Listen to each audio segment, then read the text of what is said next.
Let me tell you about a little story, one of my learnings in just couple of days ago. I'd like to tell you about getting a Dutch passport as a Dutch national. As easy as it sounds, I think you get it. You get two colored passports, right? Go to the local council. Please tell me if I'm wrong. Anybody? You get to the local city council, get two colored passports. Am I right? Yeah. Great. Then you pick a number when you get to the office, then wait for your turn. Then you pin in your card and you pay about 71 euro 37 cents, right? Interesting, right? And about 5 days later, you go back to pick up your passport. Cool. Where I come from, quite interesting. So I do a background check on what is needed. Thank God for internet. You can as well get every information you want on there. And I just Googled what I needed to get a passport back in Nigeria. Then I go up. I pay the fees online because we have that kind of platform where you can pay your fees online for getting a passport. Then I go to walk into the council. So it's the equivalent of a council, the local council here back in Nigeria. Then I go to what we call it, you take a capture when you get into the office. Then your file moves from one place to the other. Then I get there and I do the capture, and the guy behind the camera tells me to pay about 10,000 naira, which is equivalent to 25 euros. And I'm like, oh, I'd just paid the fees online. I'm not sure why I'm paying this fee. And the next thing he says to me, do you really want your passport? And I got lost. Like, I'm not sure what is happening here. I paid the fees and you can't even complain. Then I said, okay, I take his number and I leave, and I said I'll communicate to you, but he wants the money for his pockets. So this is what happens back in Nigeria. To translate this to all other sectors and all the other government organizations, it happens like, I'm not sure how many of us are familiar with social media. Talking about sex for grades. So this is one of the trending issues that came up in Nigeria. So if you can't pay in cash, you probably pay by sex, right? That is for people in the education sector. So you have to get an admission into the university, or you have to get a job. We're still dealing with nepotism and all that. So if you don't have cash, you probably have the other option. It's quite complicated. So lack of accountability, what does this mean? What does this mean in our context? What does it mean in Nigeria? We've looked at a couple of scenarios, and citizens feel helpless and hopeless when it comes to dealing with public offices, which is quite sad for a couple of us. And this has been translated in issues like unemployment. It's seen in translated like poverty and all that stuff that happens around in Nigeria. Is all hope lost? Do we think all hope is lost? Wow, interesting. A couple of citizens till now still have given up on the country, and they say, oh, so you wake up in the morning and you try to catch up with the Nigerian dailies on TV, on radio, on newspaper, and it's always one news of corrupt public officials or the other. And what happens in such situations is feels like you can't do anything about it and you feel helpless. Quite sad. It's really a sad one for us. But we're going to get over it. But to tell you, is there still hope? Yes. Do you still have people of integrity or people doing the right thing in government? Is that? Yes. So in 2017, I'd come in contact with a project called Integrity Icon, which we started in Nigeria. The question was, how about if we flip the coin from naming and shaming to naming and faming? How about if we move from putting the spotlight on corrupt public officials and moving the spotlights to people doing the right thing? Then we started a program called Integrity Icon. It sounds really exciting. Trust me, it's really exciting. It's more like the American Idol and getting all the groove on public officials doing great stuff and amazing things. Then we moved on to that, and part of what happens for Integrity Icon is basically to name and fame honest government officials. Then it's based on citizens who are out there to help us get nominations. So it's not necessarily like, oh, Government says to this person, you have to celebrate this person, or you have to award this. So we have volunteers who go out throughout the country to help us gather nominations from every part of the country. Then we have a process where we have engaged a group of people who we call the independent panel of judges. But let me tell you a brief story about what happens through this process. In this process is, like I said, it's based on volunteerism. Then people get these nominations to us. And I'm not sure what you define by integrity, but on the forms we have, why do you think this person is a person of integrity? And somebody says in one of the forms, like, because this person comes early to work. And when we do these reviews, it gets so shocking. And another one says, because my uncle pays my school fees, that's why I'm nominating. I'm like, so I get confused, like, who is a person of integrity again? That is just not it. Then we move on to the second stage, which talks about the selection process, about all the nominations we've received. Interestingly, to let you know, is we have engaged a couple of criteria in which we do this. Then to select, you must have worked for 5 years or have 5 years to retirement. You must have the qualities. We can be able to verify from your colleagues, from your friends, and everybody around you. Then at this process, we still get, I'm not sure if anybody wants to guess what happens at this process. So somebody calls us to say, I would like to buy this award for my... Shocking, right? So we have this kind of experience. So it's not just naming and faming, we just get more engagement and we get more learnings through the process. So after all the nominations we get in a year, we work with just 5 persons. So part of this selection process brings us down to just 5 persons, which we work with. Exciting. Another discussion that has come up recently from our learnings is how to tell the story. I'm scared to say this now, but I'm going to say this. Maybe we can think about it. Do we think the male is more corrupt or the female is more corrupt? You see, one of them. So we have this kind of conversations coming up, quite exciting program to tell you the story, to build up the conversation and engage citizens on how we can build a society with integrity.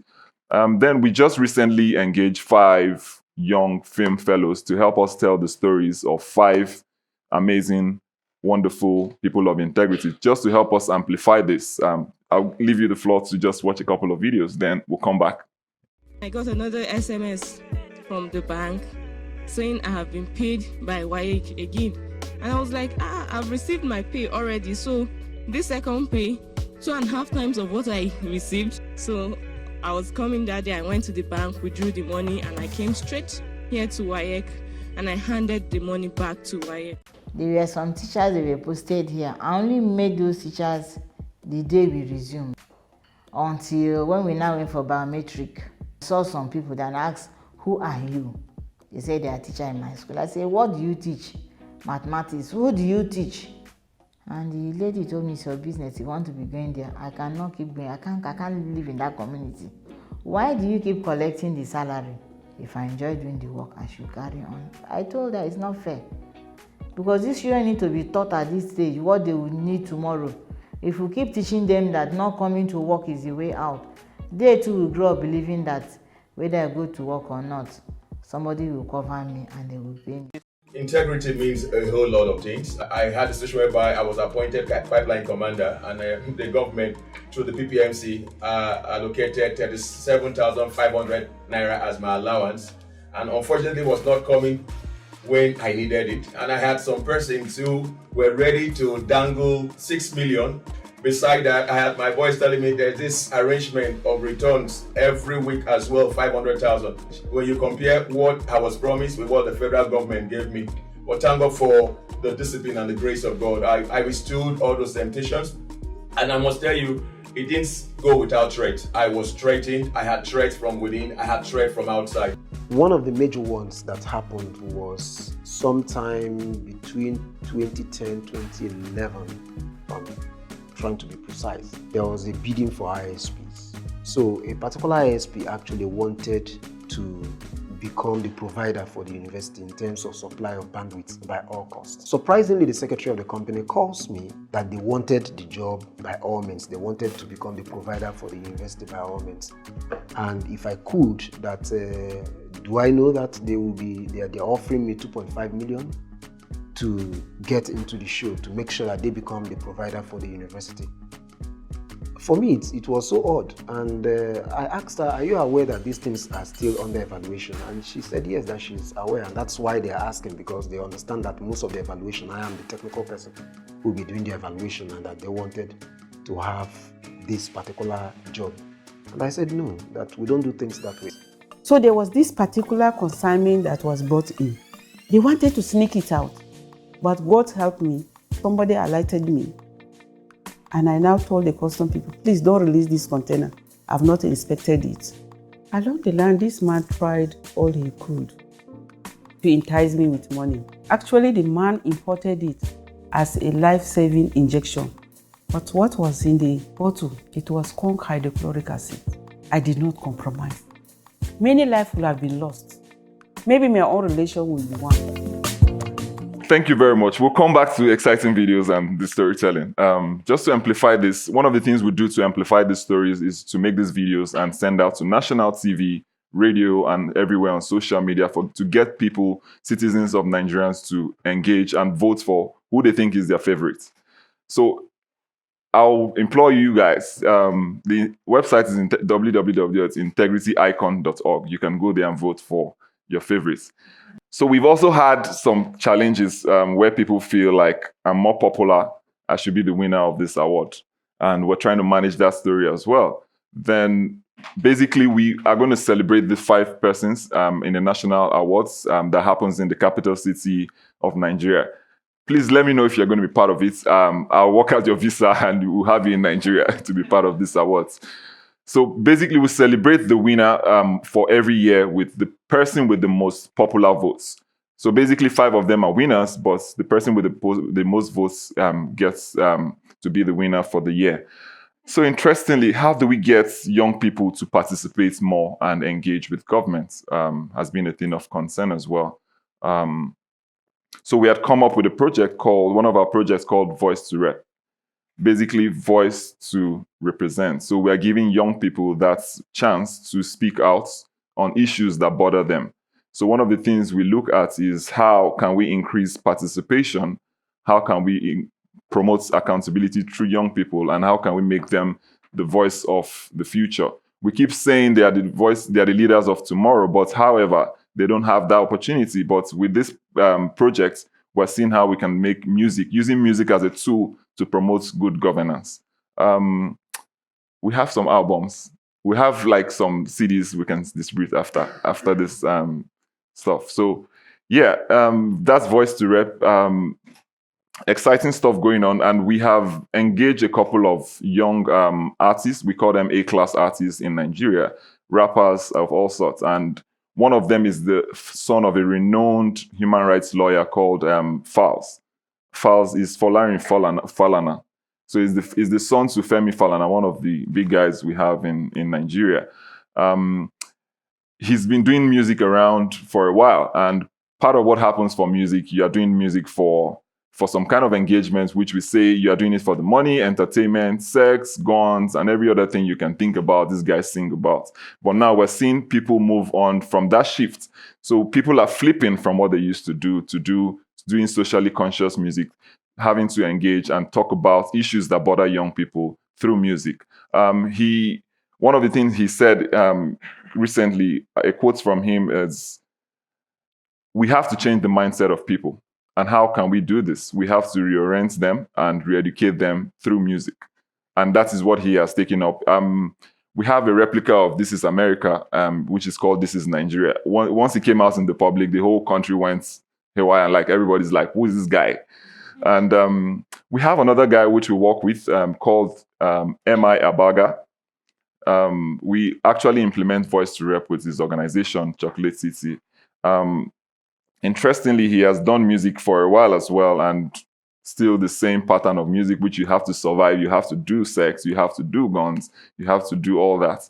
But he's looked at, one of the things he's done in the past is how to do music which influences voters.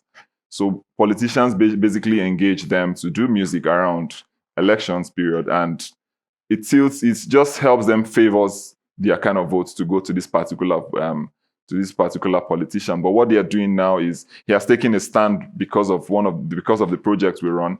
He's taking a stand to say, now we need people of integrity. We need competent people in the public spaces. If we don't do this at this point, if we don't engage with them, there's no chance of us building a future.